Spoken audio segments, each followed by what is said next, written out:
Self-sabotaging. When there's nothing wrong in reality, but you believe so intensely that there is indeed something wrong with reality that you superimpose it onto the situation and make there be something wrong in reality.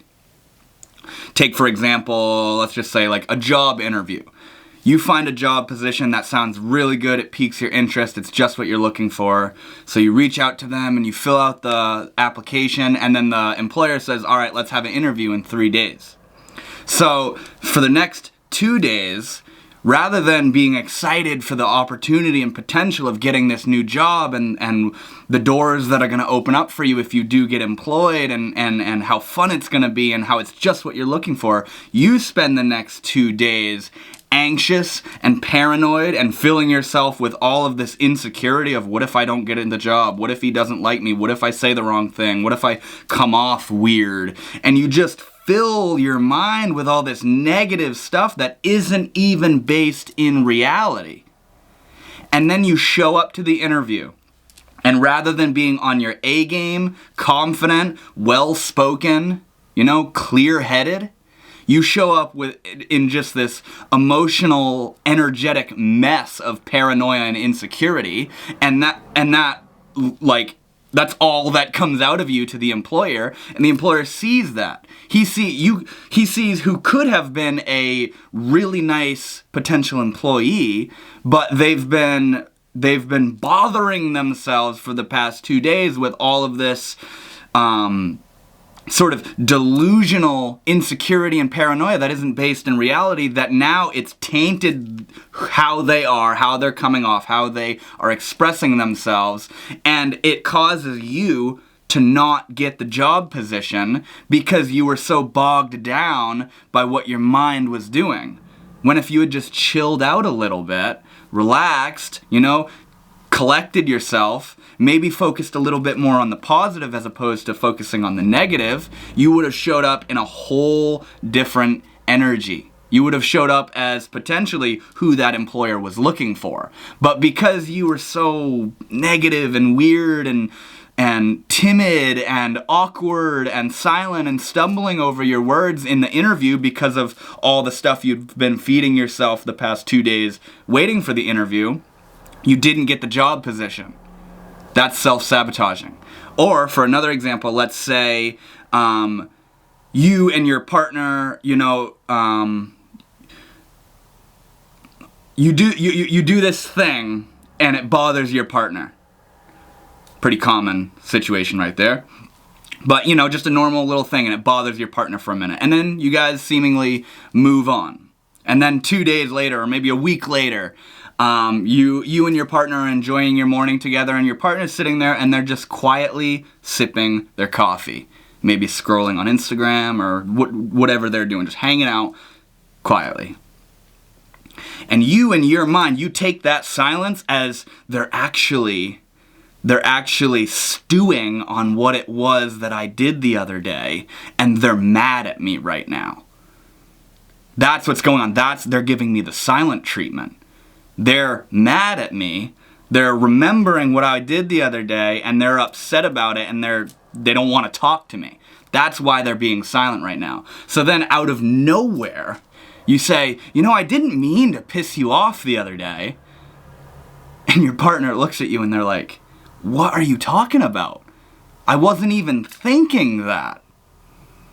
And you can see how it's your paranoia that paints your perception of reality and what's going on in reality, and you're superimposing your paranoia onto the reality around you.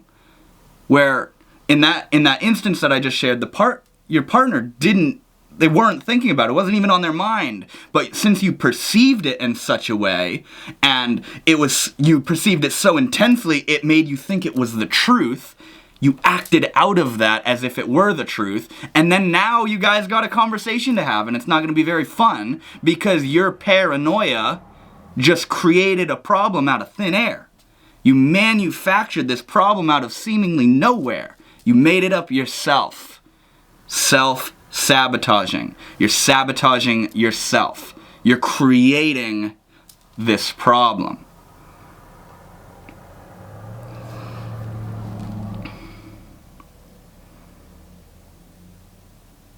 Or let's say you're gonna go on a date with somebody. And instead of being excited, kind of like the job situation, instead of being excited about this date, of the opportunity and the potential and the fun and the interest and all that stuff, you're nervous. You're filling yourself with all this, are they gonna like me? Oh my God, what if they don't like me? Rather than thinking about how they're going to be, you're more preoccupied with how you're going to be, and if you're enough, and if you're cool enough, funny enough, pretty enough, interesting enough. So now, rather than being present with that person that you're on a date with, you're lost yet again in this inner realm of paranoia and insecurity. And that can't help but be projected outwards and sensed by the other person. That's literally the same situation as that job interview situation that I just gave a moment ago. Now notice how all of this self-sabotaging stuff, and for even another example, let's say you ever had that situation where, one thing goes bad and then seemingly a whole array of things goes bad. Or like, maybe you're driving and someone's going really slow in front of you, so you get really frustrated and then you speed around them and then you get pulled over because there was a cop that you didn't see. It's not that person going slow at fault. It's not that cop at fault. It's you at fault because you just sped by that person in a place that you weren't allowed to because you were so angry that this person was going so slowly, and now you're getting pulled over. All because of your inner turmoil. Notice the pattern in all of this, that what all of this has to do with is the state that you're in. It all has to do with where you're feeling. When you show up to that job interview, all weird inside. When you show up to that date, all weird inside, you can't be present in the authenticity of who you are because you're lost in the sauce of this inner realm of insecurity. So much so that you aren't giving yourself the gift. You aren't giving even that person the gift of seeing who you are because you're too preoccupied with this negative energy within you that you're busy creating. So notice how in self-sabotaging, the common thing, the common variable running through all of this is it's a state that you're in. It's a state within you. And this is where the conversation gets really interesting, where we can go into talking about the law of assumption. Where if you're assuming something is wrong, something is wrong, something is wrong, something is wrong, you're seemingly ignoring all the things that are good in your life. And then when you undoubtedly find that thing that's wrong, you say, see, I knew something was wrong. Let's say you get in a new relationship and it's actually a beautiful relationship at the end of the day. And you're so used to, you've been in all these traumatic relationships in the past where you were neglected or not given enough or judged or rejected or whatever it was, or abused, whatever it was. All of your relationships in the past have been a horrible example of what love can be. And then finally you come across somebody and it's an amazing example of what love can be. So instead of, what do? When you've been in all this traumatic, toxic relationships in the past, and you finally get in a good relationship, what do? You'd think you'd rejoice and celebrate and be relieved and go, finally, right? No, not usually. Usually what we do is we get weird. We get cautious. We get, what's going on here? I've seen this meme talking about when things have been good for 3 days, and it shows somebody like, when's something gonna go wrong? And we do this when we're coming from a pattern of toxic, bad relationships, and we step into one that's actually healthy and good for us. We get all concerned, we get all cautious inside and nervous about something's not right here. My nervous system isn't activated. My fight or flight mode isn't activated. They're actually being nice to me. They probably are trying to mess with me. They're probably trying to mess with me. Something's wrong here. I don't trust this. I'm not used to this. I'm not used to being treated well. They're treating me well because they're actually going to hurt me in a minute. And you start doing all this anxious, paranoid stewing and thinking and creating all this shit within you. And then you project it. You make it out to be the case. This amazing person is in your life, and you start to say things and do things and gesture yourself in such a way where you create and concrete, like solidify the reality of this negative shit that you're feeding yourself in your mind. And then, because you keep expressing all this negative, paranoid action and wording, you're projecting all this inner stuff. You're self-sabotaging. That person who was a really good match for you and you guys were having an amazing time, they leave because they're not holding the space for all that toxic stuff. They don't have time for that. So they leave. And then what do? You say, "See, I knew they were going to leave me. I knew they were going to leave me. I knew it. I felt it since day one that this was a bad situation and they were just going to abandon me like everybody else."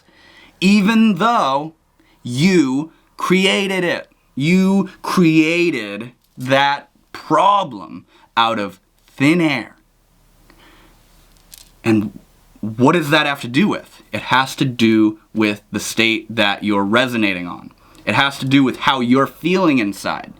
So you can see that in the law of assumption and the law of manifestation, what all these things are talking about is it's where you're at, man. It's where you're at and how you're feeling inside.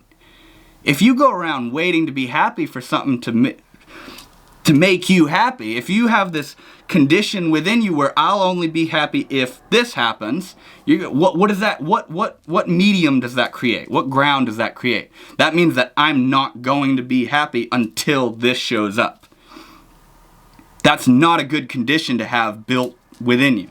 That's not a good built-in condition to have. But if rather you go around and you say, "You know what, I'm not going to wait for things to make me happy. I'm going to be happy now. I'm going to practice being happy now. I'm going to give myself the permission to feel love, joy, humor, creativity, excitement. I'm going to motivate myself to grow and to be here." Things start happening in your life all of a sudden that fulfill that are a reflection of that. Your world is a reflection of your inner state. So we may seemingly be self-sabotaging and not even knowing it. We may be blaming the outside world. If this person left me and this job fired me and this happened and all this stuff happened out here because they all suck. I'm chilling, but they all suck. When in reality, what's happening is look at this. What are you bringing to the table? How often do you look at that? What if that job fired you because you're not a good employee? What if that person left you because you're not a good lover? You're not a good partner? What if it has a lot more to do with you and not as much so to do with them? What if the outside world is more so just mirroring and reflecting back to you where you're coming from? So that's the really interesting thing here is the law of, Neville Goddard, who is a huge proponent of the law of attraction and manifestation and all these things. He talks about assume the feeling of the wish fulfilled. Right now, sit down, pause this video, think of what you really want, and go and sit down and feel what would it feel like to have it. Get into that state. I do that in meditation a lot now. I sit down and I feel my way into how I'd like to be feeling. And see, the interesting thing is the more that you do that, the less work you have to do, the further you have to, the less far you have to go to get into that state because it's becoming more and more immediate to you.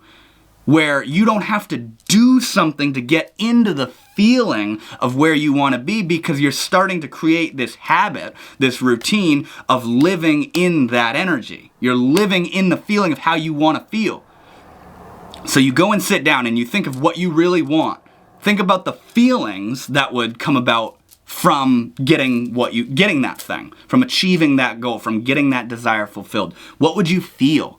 Feel in your body. Feel it in your mind. Feel the accomplishment of it. Feel the product of what you'd feel from that.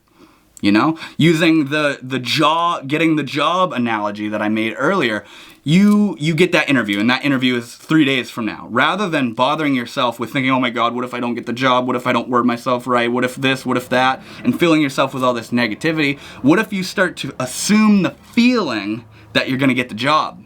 And it's okay if you don't. It's okay if you don't. It's not going to be the end of the world. But what would it feel like if I got that job? What would happen if I thought positively about all this? What would it feel like to have that job and to be in that position? And, how would that employer like to see a potential employee? Would they like to see a little paranoid, insecure mess? Or would they like to see somebody that's stepping up to the plate and showing up to the plate and also not putting that employer and that job on a pedestal and acting like I can't get it? You know what I'm saying? So you show up with confidence and love and joy and relaxation. You're not begging this employer, I really need this job, man.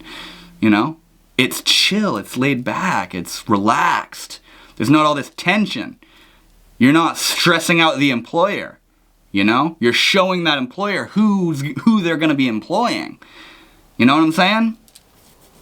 By living in that feeling of happiness and fulfillment, you're not going to go around creating all this nonsense, creating all this turmoil on the outside. And see, that's one of the scariest things about living in a negative state is the way that it manifests and projects itself in the external world. What we call self-sabotaging, the way I described it in the very beginning, of how you believe so intensely that there's something wrong, even though there's not something wrong, that you superimpose it onto the situation, bruh, that's manifestation. That's manifestation in action. Where you just manifested a problem out of nowhere using your own mind. So rather than manufacturing problems and putting them out into the world, why not manufacture solutions? Why not manufacture high states of being? Why not manufacture awesome opportunities and potentials within you? Why not assume the best? See, a lot of us don't like to assume the best because we expect the worst and are afraid that it's going to happen. We don't like to get our hopes up, you know what I mean? Because we're afraid that we're going to be let down. But see, if you're realistic with yourself about how it could happen or it could not happen, why would you want to spend your time in this energetic limbo of, I'm really excited about it, but I'm not going to let myself get too excited about it, because what if it doesn't happen? So what if it doesn't happen? You move on, Move on to the next thing and build your energy up again. That's what it's all about, because then when it does happen, it's like, yeah, exactly, let's go, dude, let's go, And you can feel your way even deeper into that energy. But why spend your time if you don't know the outcome of something? First of all, don't attach to any sort of outcome. That's how you're going to get your hopes let down. But also, why spend your time in this negative energy? If your partner's sitting there silently, why start thinking they're mad at me about what I did 3 days ago? That's why they're quiet. I need to talk to them about this. Why do that? It's anxiety, man. It's anxiety and it's paranoia, and we act like we don't have any control over it, but it's our inner dialogue. Now, about shifting that energy, shifting that inner narrative is a lot of work. And it's a lot of work, not in the sense that it's this huge, heavy lifting thing you have to do in a given moment and overcome this mountain. It's not so much that as much as it's habitually and routinely shifting that narrative, where when you feel yourself starting to think negatively, start talking down on yourself, start thinking in a nihilistic kind of way, and nothing's cool and nothing's fun, and you start thinking negatively, you shift that narrative. You start looking at what you're grateful for. You start looking at what's awesome about your relationship. When you want that job and you're starting to fill yourself with all the paranoia that you're not going to get it, start thinking about what happens if I do get it. What's it going to be like if I get that job? You start to replace the negativity with positivity, and that's a slow process. And that meditation that I was talking about earlier, where you sit down and you assume, what would it feel like if I had what I wanted? And then you may have this one experience where you start to feel this bliss and this joy and this fulfillment and this satisfaction, this accomplishment. And then at one moment you're going to realize, holy shit, I can feel those positive feelings as if I've gotten what I want without even having gotten that thing yet. That's why it's called giving yourself permission to feel those positive feelings. That's why it is in your power and, at the end of the day, up to you to put yourself in that state. Nobody and no thing is going to come along and say, you can finally be happy now. You got to do it. You got to do it. You know, nobody's gonna come along and say, listen, like what you're thinking, like it's not true, and like you can calm down, and I'm not mad at you, and I'm gonna employ you. Don't worry, I'm gonna employ you. You know, that slow driver in front of you, they're never gonna speed up, man. So are you gonna live your life pissed, in a deficit? Are you gonna live your life negatively bogged down by the uncontrollable circumstances of the external world, or are you gonna take your power back into your hands as a sovereign human being and lift yourself up? Breaking news, you can indeed lift yourself up by your own bootstraps. You just got to do it with your astral being, man. You just got to do it with your energetic being. It's like the physical is kind of a delayed reaction, a delayed response to what we've been doing on an inner energetic astral level for quite a while prior. You know, right now I work as a hash maker in the cannabis industry. I don't smoke weed anymore. But 5 years ago, what my job right now was my dream. It was the epitome of what I wanted to do like five years ago or so. I wanted to have my own cannabis business, and hash was awesome. I loved making hash and all this stuff. And then I naturally just kind of stopped smoking weed, and I don't smoke weed anymore, but now I'm a hash maker at a huge cannabis company. And I've laughed to myself thinking that this job I have is like a delayed manifestation. And that's how it goes sometimes. And what comes down to that is, how much do you really care about what it is that you're trying to get? How much do you really care about what it is that you want? You say, oh my God, I want so bad to work in the cannabis industry, man, that's all I want. And then it finally happens, but when it happens, you don't really care anymore. You know? It's like, chill, that's cool, you know? And that brings up into conversation something called increased importance, where when you want this thing really badly, you put it on this pedestal and you make it unrealistically better than it actually is. You make it's not normal to have that amount of money, or to have that job, or to have that relationship, or to have that car, or whatever it is, or to meet and talk to that celebrity. Whatever your thing is, when you put it up on a pedestal, you look up at it, and when you're looking up at it, what are they gonna do? They're gonna look down at you. There's this quote that says, when you treat somebody like a celebrity, they're gonna treat you like a fan. You know? But if you can level that shit out a little bit, level out the playing field a little bit, where yeah, it'd be awesome to get that job, but it's not the end of the world if I don't. I would love to be in a relationship with this person, but if I don't, it's okay. Like, there's plenty of people, you know what I'm saying? I would really like to talk with this celebrity, this person that means the world to me, my idol, but I'll live if I don't, you know? And you kind of come down to reality a little bit. You're not gonna be at this weird energetic, like, you know what I'm talking about, where you give that person or that job or that thing, that object, too much credit, and they can sense it, and it's kind of like, the hell, why are you so like fanboy obsessive? Like, don't you have your own life that matters to you, and that don't you think you're as beautiful as you think I am? Don't you love yourself as much as you love me? What am I doing?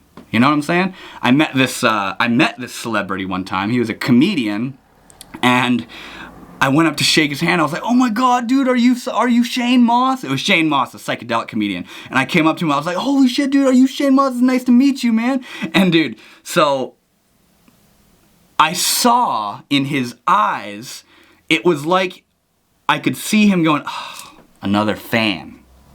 Another person that doesn't see me. They think I'm Shane Moss, the comedian. He's just a dude. And it was almost like he got like upset inside, like, oh, another person that doesn't see me, like I just said a minute ago. And I sensed that, I saw it in his eyes, and I immediately brought my energy down. I not in a negative way, but in a leveling out kind of way, where it's just a dude, man. It's just a guy, just hang out. And I fist bumped him, and I just hung out with him a little bit, and I brought it down, I chilled out a little bit. And I didn't make him out to be this, oh my God, I'm meeting him. You know? When you treat people like celebrities, they're gonna treat you like fans. So, in a nutshell, what I'm trying to talk about in this video is self-sabotaging. Obviously, it comes from you. But the thing, where it's coming from, like I said a moment ago, the common thread through all of this is it's a state that you're resonating in. It's a state that you're in. So if you want to stop sabotaging all this stuff in the world, you got to stop creating it within. If you want to stop waiting for the outside world to make you happy, you need to start creating that happiness a little bit more within. You need to start realizing that it is in your power. You do have the tools in the toolbox to lift yourself up.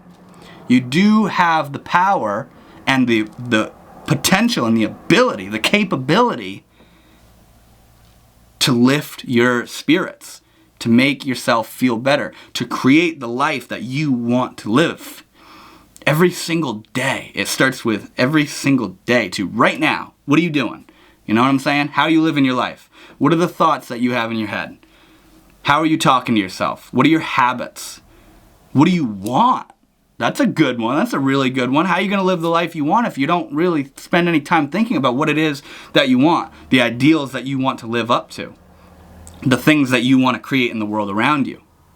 You know what I'm saying? So it always has to do with you. It always has to do with the energy that you're in, where you're at, you know? So thank you guys so much for watching this video. I hope it was insightful, and I hope you enjoyed. And if you enjoyed, maybe consider leaving a thumbs up because that helps recommend the video to more people. So with that said, I will see you all later.